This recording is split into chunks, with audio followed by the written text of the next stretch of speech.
Сәлеметсіздер ме, құрметті оқушылар, бүгін сіздермен 9-шы параграф және қайталанбайтын терулерге потоғының есептен шығаратын боламыз. Және алдыңғы сабақта біз атомның есептен көрсеткен болатынмын. Және бұл есептерді қайталанбайтын теру арқылы шығарамыз. Енді оқушылар, бұл жерде 9-да 4-ші есептен бастайық.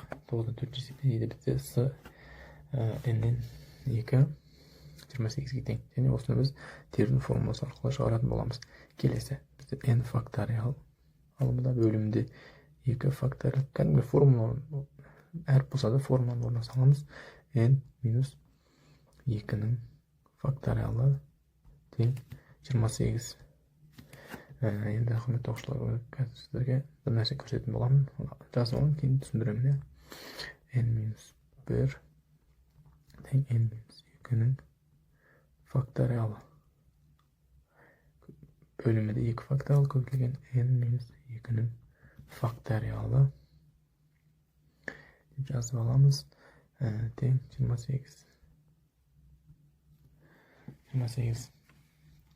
Енді құрметті оқушылар, мұнда бізде n факториалды біз дәл осылай n көбейтілген n минус 2 көбейтілген n минус 1 көбейтілген n минус 2-нің факториалы деп жазып аламыз. Енді құрметті оқушылар, бізде n минус 2-нің факториалы қысқарады.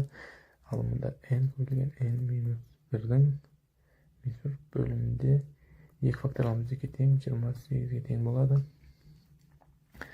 Енді оны есептеп жазып аламыз. n квадрат минус n тең 28 көбейтсек 56.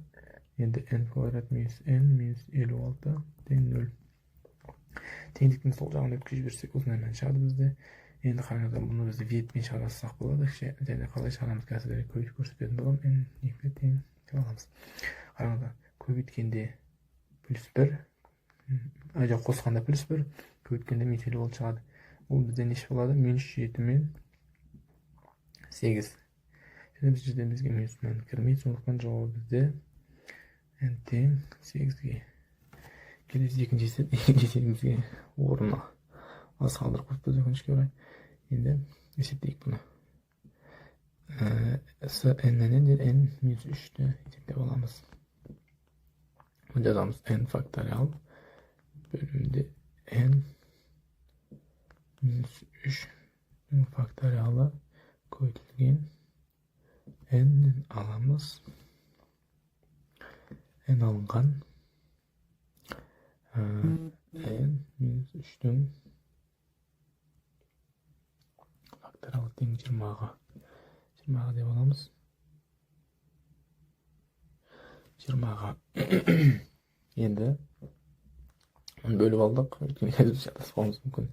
Енді сәл кішкене бөлімдерек жазайық мұнда. Енді қараңыз, n факториалды біз қалай жазып аламыз?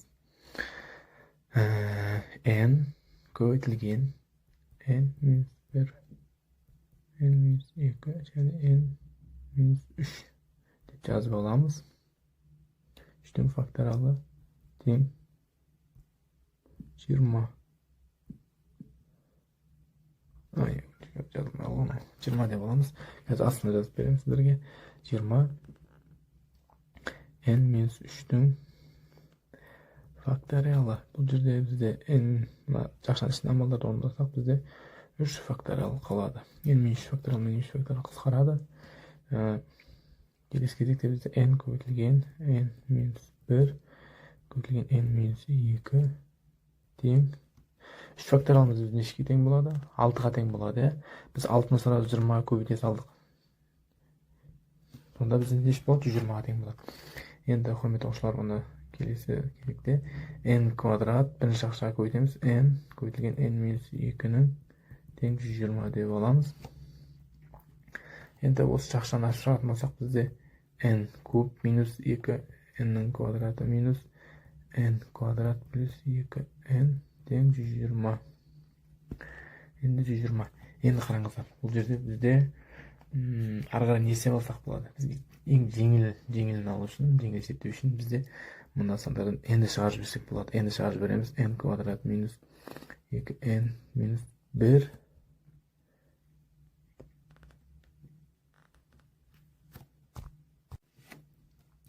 жоқ оқушылар, мұнда бізде алды. Енді бұл жерде минус 1 бұл жерде бізде плюс 2. Мұнда қараңыздар, міне минус 2 n квадратты аламыз. n квадрат болғанда бізде 3 болады, яғни бұны біз мына жерде 3 деп аламыз. 3n плюс 2 деп аламыз. Және жақшаның жауап тең 120. Келесі. Енді бізде n тең 120, оны қарастырмаймыз. n тең 120 деп жазып қойсам, мұнда n тең 120. Осыны жазып қоймыз қазір. Керек болады бізге. Енді n квадрат, жақшаның ішіндегі амалды орындайық. n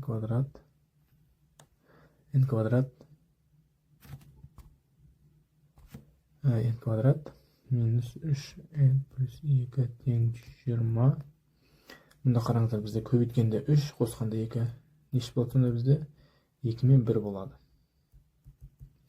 1-ді қандай санға көйтсең де өзі шығады, бөлсең де. Сондықтан 1-ді тастай алмай тұрмыз. Және бізде мұнда мына жақшаның іші бізде нешеге тең болды? 2-ге тең болды. Сонда бізде 2n тең 120. n тең бізде 60-қа. Көріңіздеріңізде бізде жауап 60 болды. Сонымен жеңіл жолмен қарастырып берген келесі үшінші есеп. n және n2 тең 36. Енді осыны біз ары қарай есептейміз. Енді n факториал бөлімінде n минус 2-ның факториалы көбейтілген n минус 3 2-ның факториалы тең болады 36-ға. n факториалы бассақ көрсеткенге жазып аламыз. n минус 1 көбейтілген n минус 2-ның факториалы бөлімінде n минус 2-ның факториалы көбейтілген. Жақшаның ішінде орындайтын болады. Жақшаның ішінен бізде 2 факториал деген мән шығады. Және плюс n және жақшаны ашатын болсақ n алып тастаймыз. Және плюс 2 қалады. Сонда 2 факториал қалады бізде. Тең болады 36. Бізде n минус 2-ның факториалын, n минус 2 факториалын қысқартамыз. Келесі кезде бізде қалғаны n минус 1-дің бөлімінде 2 факториалымыз 2 тең 36. Мұны біз бұлайдан жазып алсақ та болады. n минус 1 2-ні 36 көбейтіп теңдіктің жағына өткізе береміз. Енді 72. Енді қараңыздар, жақшаны ашамыз. n квадрат минус n минус 1. Жақсы. Ағынан қателестік. n квадрат минус 1 тең